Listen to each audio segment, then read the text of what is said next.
Hi everyone! Good morning! So ayan, nandito tayo sa ating mga lovely rose dahil magbibigay tayo ng update sa kanila simula nung mailabas natin sila dito guys. So ayan napakadumi na ng pots nila dahil kapag umuulan na yan dyan galing yung mga wisik-wisik. So yun yung problema kapag nilalagay natin yung mga pots dito sa labas kasi maraming wisik-wisik. Ayan nilabas ko nga yung iba nating mga pots pero okay lang yan para ma-stress sila and tumaba na rin kasi nakaka-receive sila ng rainwater. So ayan guys, itong ating lovely rose ay tuwang-tuwa ako guys kasi simula nung nilabas ko ulit sila dito sa labas ay ayan na yung itsura nila guys. So tumaba na naman yung kanilang leaves. Ayan. Oh, palaki na guys. So 'di ba? Mapapansin nyo yung mga buka ng leaves niya tsaka yung taba, palaki na siya.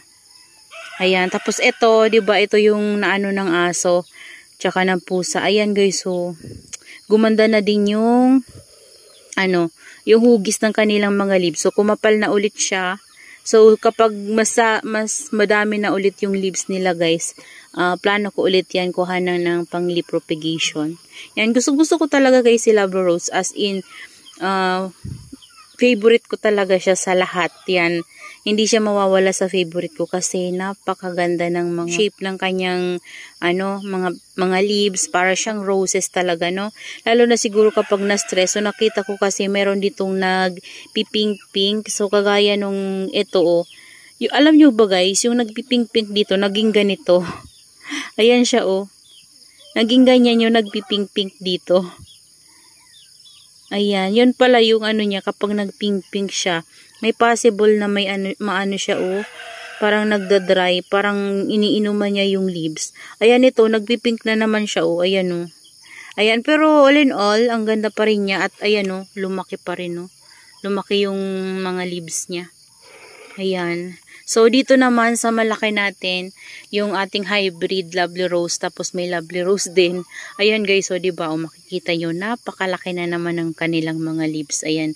And, simula nung nailagay ko sila dito guys, hindi na sila masyadong ng dry leaves. Kasi lagi nga sila ditong naulanan. Ayan Ayan, nung nasa loob kasi sila, palagi silang ma-dry leaves. Tapos, yung leaves nila pumapayat. Bukod sa pumapayat, umuunti kasi nga, lagi silang natutuyuan doon. So, kahit nadiligin ko sila, iba pa rin talaga kapag nasa ROS sila.